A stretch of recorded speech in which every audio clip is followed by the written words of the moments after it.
Okay, everybody, so here is my kitchen hack for the day.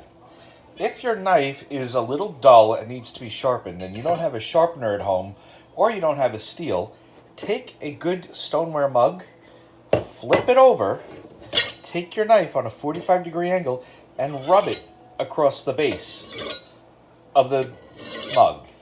By doing this, it will re-hone the knife as if you were using a steel, and it will give you a nice sharp blade again.